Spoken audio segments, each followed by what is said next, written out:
Olá, eu sou a Tainara e hoje eu vou contar para vocês quais foram os 10 melhores livros que eu li no ano de 2022. Todo fim de ano eu faço uma retrospectiva aqui no canal com 3 vídeos.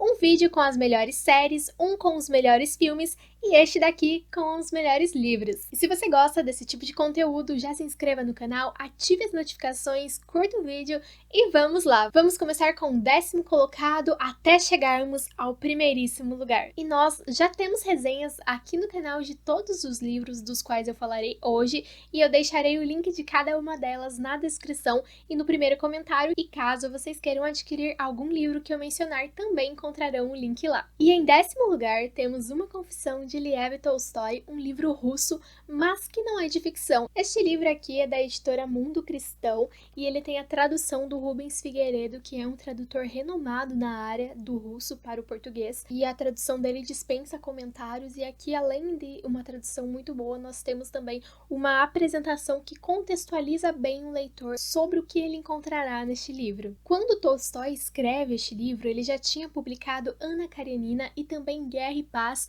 que são considerados os livros mais importantes da sua obra. E ele se encontrava aqui neste momento em um grande conflito, uma grande crise, principalmente no que condizia à sua fé. Ele conta como foi essa busca por respostas acerca de qual é o sentido da vida. E aqui nós temos contato então com uma escrita muito sincera, muito autêntica, verdadeira, como se ele se abrisse para o leitor. E eu acho que, por mais que não seja um livro de ficção, a partir dessa visão nós conseguimos entender muitos dos seus textos ficcionais. E além de tudo, é um livro super curto, ele tem apenas 127 páginas, é uma leitura muito rápida. E eu ganhei ele de uma inscrita aqui do canal, então só tenho a agradecer pelo carinho. E o 9º livro dessa lista agora é da literatura inglesa, inclusive é o livro do pai da literatura inglesa, pois temos aqui The Canterbury Tales, ou então Os Contos da Cantuária, de Geoffrey Chaucer. Bom, eu já tinha lido alguns fragmentos aleatórios deste livro na faculdade de letras em inglês, porque ele é um livro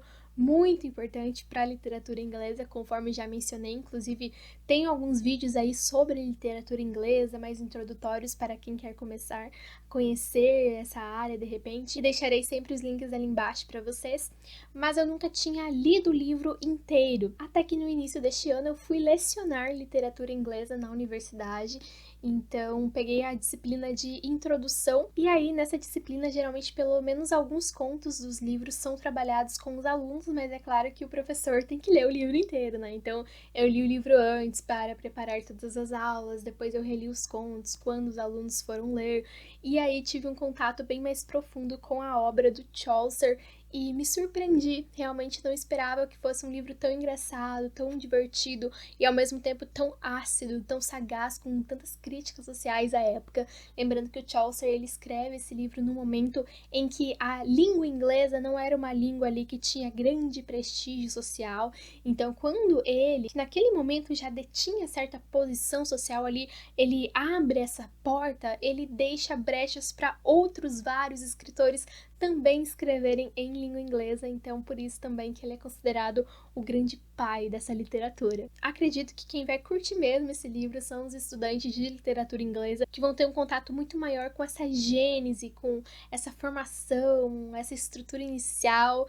Talvez os outros leitores aí não gostem tanto, até porque é um livro muito antigo. E essa edição aqui que eu tenho é a edição em inglês da Penguin Classics, mas aqui no Brasil nós também temos uma edição muito boa, que é a edição bilíngue da editora 34, inclusive recomendo a edição em português, até mesmo para quem já é fluente em inglês, porque o inglês que nós temos aqui é bem difícil, porque ele tem todo aquele vocabulário medieval, então até mesmo se você for fluente vai ser complicado de ler esse livrinho. E agora teremos um livro bem pequenininho, que é este daqui, da coleção 96 páginas da LPM, que é O Curioso Caso de Benjamin Button, e também Bernice Corta o Cabelo, porque são 2 contos aqui neste livrinho. E eu confesso que quando eu fui ler esses contos, eu fui ler ali sem muita expectativa, até porque eles não são ali principais na obra do autor.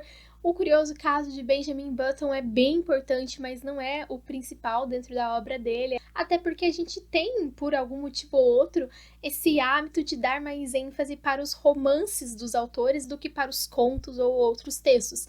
E é o que acontece com a obra de Fitzgerald também, Mas me surpreendi aqui porque são dois contos muito bem construídos, com muitas críticas à sociedade da época. E nos dois contos nós vamos ter muito essa questão do humor também bem presente. É um livro ali realmente que você dá algumas risadas, porque ele traz aspectos muito cômicos nos dois contos. O primeiro ali, principalmente nessa relação de um pai que de repente tem um filho ali, que em vez de nascer bebê, nasce já velho, e depois inverniça e corta o cabelo através da picuinha de duas primas. E parece uma história meio colegial, meio boba pela sinopse, mas ela traz ali alguns retratos da época bem interessantes, principalmente acerca da aparência da mulher. E é uma leitura muito rápida, conforme vocês podem perceber aqui pelo número de páginas e também porque é muito leve, descontraída, lê aí em um fim de semana tranquilamente.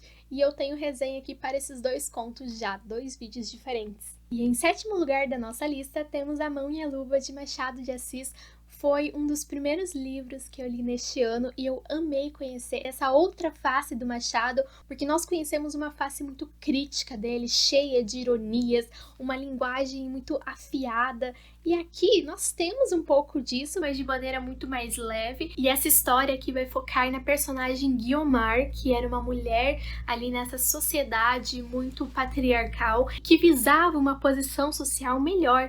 E ela era de uma família, de uma origem mais humilde, porém ela tinha uma madrinha que era uma madrinha muito rica, então ela acaba sendo ali de certa forma uma agregada dessa madrinha, mas a história girará em torno da escolha e do motivo da escolha do seu futuro marido. Também é um livro bem curtinho, ele é considerado uma novela e tem apenas 150 páginas, e vocês encontram várias edições de todos os livros do Machado de Assis por aí, mas eu recomendo essa daqui, que é da Martine Claret, porque aqui no fim do livro ela traz umas coisas bem interessantes, traz uma contextualização da obra sobre o estilo machadiano, que foi escrita pela Cristina Garofalo Porini, e traz também um glossário. E para que serve esse glossário? Porque como é um livro de Machado de Assis, embora seja escrito em língua portuguesa, foi escrito há muito tempo, então há palavras ali que elas não são mais usadas hoje, que os leitores não terão ali um conhecimento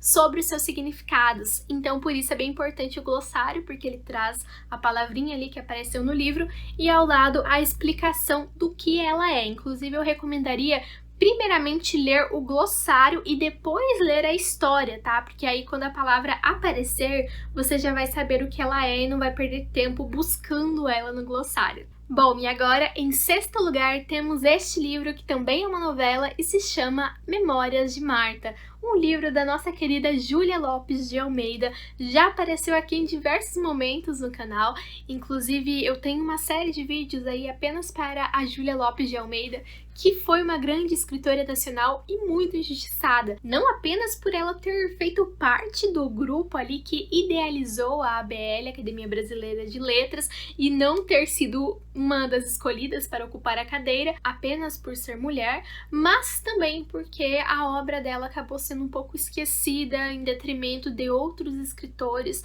talvez justamente por serem homens, e que é uma obra que merece ser mais vista, mais lida, sabe? E não estou dizendo que merece ser lida porque é uma obra de uma mulher, não. Merece ser lida porque é boa. O que é que nós temos então em Memórias de Marta? Bom, aqui, conforme o título sugere, nós temos um livro de memórias de uma personagem ficcional, que é a Marta. Só que mais do que retomar a história dela, esse livro ele também foca muito na mãe dela, que foi uma mulher muito batalhadora, que enfrentou diversos desafios para que pudesse ter a sua filha ali, de certa forma, numa posição melhor do que a que ela vivenciou. De início, a família da Marta era uma família que detinha certo prestígio social, só que uma coisa acaba ocorrendo com o pai dela e depois essa família ela decai assim demais, e eu acho que isso é muito mais duro, essa decadência da família acentua essas dificuldades que ela passa na vida. É um livro muito triste, apesar de pequeno, é um livro muito pesado, então não é uma leitura aí para ser feita nas férias, mas é uma leitura que quando você termina, quando você fecha o livro, você pensa: Uau, que bom que foi ter lido isso. E em quinto lugar dessa lista temos nada mais, nada menos do que Drácula, de Bram Stoker. Eu tenho essa edição aqui, que é uma edição bem bonita. Já fiz um book tour dela aqui também, mas eu acho ela linda. Ela tem esse corte em vermelho e aqui na frente a capa, não sei se dá pra ver muito bem, mas é um vermelho muito escuro que lembra bastante sangue coagulado, que o sangue é um elemento central nas histórias de vampiro. Drácula, que é um romance que mistura ali cartas e trechos de diário, às vezes temos também recortes de jornais, ele é bem fragmentado, ele é bem cheio de pedaços assim, e eu acho isso muito interessante, e mais do que uma história de vampiro, do que a história do Jonathan Harker, que é esse jovem que vai ter contato com esse castelo macabro e com o Conde Drácula, que parece esconder um grande segredo, que hoje em dia não é segredo pra ninguém, né? Todo mundo meio que já conhece essa figura, mas muito mais do que isso, Drácula também é um romance que fala das mazelas da sociedade britânica da época, fala também do olhar que a Inglaterra tinha dos outros países ao redor. Bram Stoker vai escrever esse livro a partir de uma visão muito estereotipada, essa visão que se tinha desses países como a Romênia, como locais mais exóticos, ligados a ideias mais ultrapassadas, que permitiam que se acreditasse em certo sobrenatural, e ao mesmo tempo vai trazer uma Londres que vai ser representada como o progresso, que vai ser representada como o futuro. Então é muito isso de um jogo de Romênia como algo ultrapassado, Inglaterra como algo bem progressista. Nós vemos isso muito aqui no livro, então isso também é bem interessante para ter uma visão de como era o pensamento dessa sociedade dessa época. E eu amei Drácula, amei conhecer um pouco dessa visão dos personagens também, porque a gente conhece de certa forma o Conde Drácula, sabe um pouco do Jonathan Harker, mas uma personagem que aqui no livro tem uma voz muito grande e que pela cultura popular, pelo imaginário popular não circula muito, é a Mina. E eu gosto muito das partes em que ela aparece aqui no livro, em que ela fala, os diários dela são muito bem feitos. E em quarto lugar na nossa lista, nós também temos um livrinho de terror, que é A Outra Volta do Parafuso, do Henry James, que saiu resenha desse livro aqui recentemente, e aqui nessa minha edição nós temos, na verdade, duas histórias em um livro só, que é Lady Barbarina e A Outra Volta do Parafuso, mas eu não li Lady Barbarina ainda, então apenas estou citando aqui A Outra Volta do Parafuso, que é um livro curto, ele tem 150 páginas mais ou menos, mas também é um livro bem pesadinho ali, não dá pra ler à noite, dá um medinho, porque nós vamos ter aqui uma história de fantasmas, então nós vamos ter também uma história dentro de outra história, que é algo que eu gosto muito, que é quando alguém vem e conta que outra pessoa lhe contou uma história, e aí nós vamos ter contato com essa história, e uma vai intercalando a outra, é bem interessante essa construção, na minha opinião. Então, em uma reunião de amigos, um deles fala que tinha conhecimento de uma história que aconteceu com uma pessoa que ele conheceu, ele manda buscar um manuscrito lá na sua casa, e aí esse manuscrito teria sido escrito por uma pessoa que presenciou essa história de fantasmas, e a partir desse momento nós temos contato com a história a partir da voz dessa pessoa, e é uma preceptora, e ela vai contar como foi quando ela chegou na grande mansão Bly, que é a mansão que inspirou aí a série A Maldição da Mansão Bly. Ela vai falar do contato que ela teve com essas crianças que moravam lá, com essa natureza exuberante do local, também com a história por trás da mansão, a relação dela com esses funcionários e também com o próprio patrão. São vários elementos que circundam essa narrativa clássica do terror. E a escrita do Henry James é uma coisa assim de se aplaudir, sabe? Ela é muito bem trabalhada. Você realmente consegue sentir aquele estado de espírito dos personagens por meio dos diálogos e da descrição deles. Bom, e chegamos então no nosso top 3, os 3 melhores livros de 2022. E temos aqui em terceiro lugar um romance policial. E não é um romance de Agatha Christie, mas sim um romance do Sir Arthur Conan Doyle. O Candace Baskerville. Então aqui nós temos mais uma clássica história de investigação, na qual, é claro, está envolvido ali Sherlock Holmes, mas muito mais do que Sherlock Holmes, aqui nós temos a presença do Watson.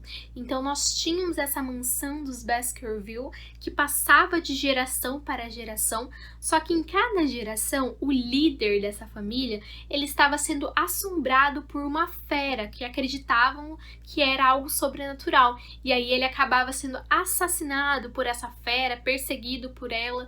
Só que quando essa história chega aos ouvidos de Sherlock Holmes, um homem que lida com a lógica, com o raciocínio, com a razão, ele não vai acreditar nisso de sobrenatural e vai investigar. E de início ele estava muito preso em outros casos ali em Londres, então ele manda o Watson, seu fiel escudeiro, para a mansão dos Baskerville acompanhar o novo dono, o herdeiro da casa, que também é um Baskerville.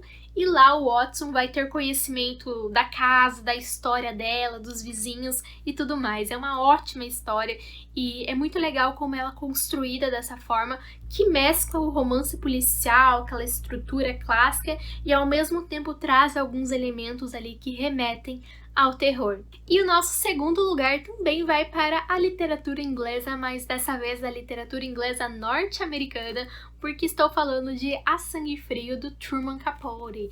Bom, aqui temos mais um livro de não ficção.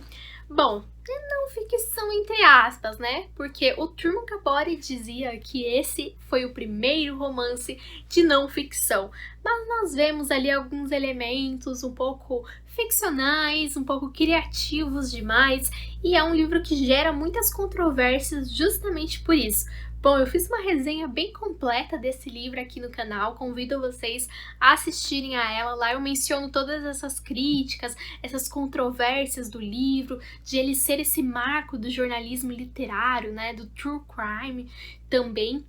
Mas o que nós temos aqui? Qual é a sinopse desse livro? Truman Capote um dia teve contato aí com uma história de um crime que aconteceu em Hong Kong, uma cidade no interior do estado do Kansas. O ano era 1959, quando Truman Capote abre o jornal e lê a história do assassinato de 4 membros da família Clutter, uma família tradicional na cidade e que aparentemente não tinha inimigos. Mas então, quem matou eles e por quê? Porque afinal não tinham levado ali muito dinheiro da casa, aparentemente, não havia sumido ali muitas coisas da casa, não se tinha uma motivação. E Truman Capote decide simplesmente largar tudo e ir até essa cidade sem segurança, sem nada, e investigar. Inclusive ele vai junto com a sua amiga Harper Lee, que é a escritora de O Sol é para Todos, To Kill a Mockingbird, e os dois vão lá investigar essa história, saber o que aconteceu, e isso é muito interessante, um pouco arriscado, né, porque eles foram assim na cara e na coragem, sem ter segurança, sem ter ninguém para dar ali um suporte, um apoio a eles, simplesmente foram. E aí, 6 anos depois, Truman Capote lança o seu livro A Sangue Frio, que seria a sua obra-prima.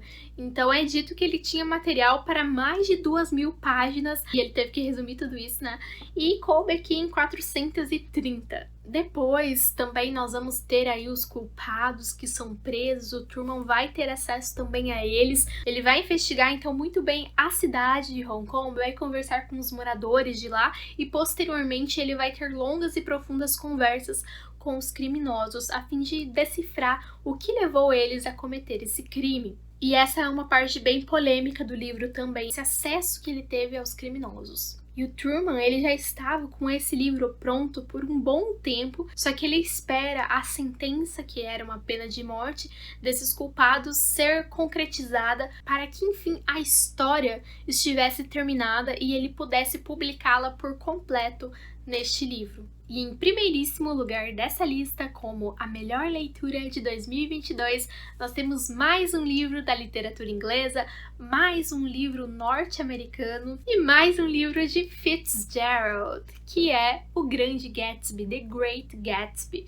Eu tenho aqui ele nessa edição, que também é uma edição em inglês, é uma edição com aquela capa original, que é bem famosa, e é um livro relativamente curto, sabe? Ele tem 170 páginas, mas ele tem muitos acontecimentos, ele é um livro muito direto, é um livro que não enrola, então você consegue ler ele muito rápido justamente por isso, porque vai acontecendo uma coisa atrás da outra e são todas coisas bem inusitadas, bem importantes. Bom, mas qual é a história de O Grande Gatsby? O Grande Gatsby é narrado pelo Nick Carraway, e quem já viu aí meu vídeo de retrospectiva anterior a esse, que era o vídeo de melhores filmes vistos no ano, já conhece mais ou menos essa história, porque o filme de O Grande Gatsby também está na minha lista de melhores do ano e apareceu no vídeo anterior, portanto que era o vídeo de melhores filmes do ano.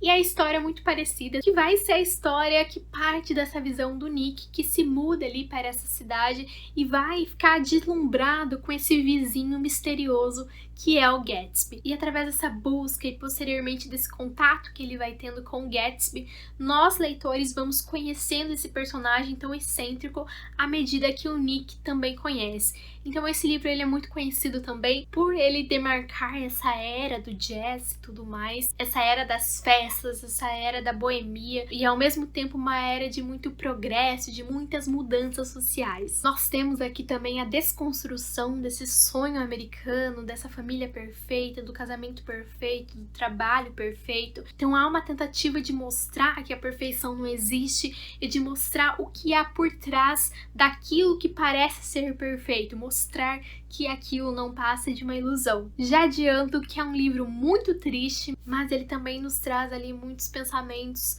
sobre a sociedade, sobre a nossa forma de nos relacionarmos, não apenas com os outros, mas também com nós mesmos, a forma como nós lidamos com o nosso passado, porque muitas coisas do nosso passado são coisas que talvez não teriam ali tanta relevância, mas nós insistimos em manter conosco por algum motivo ou outro. Então aqui nós vamos ter muito também desse diálogo entre passado e presente. Bom, pessoal, esses foram os meus 10 livros favoritos do ano de 2022. Espero que vocês tenham gostado do vídeo. Caso tenham gostado, não se esqueçam de curtir, de se inscrever se forem novos por aqui e me contem aí nos comentários qual foi o melhor livro que você leu no ano de 2022, ou então os 3 melhores, e se você já leu algum livro desses aqui e o que achou. Tchau e nos vemos no ano de 2023!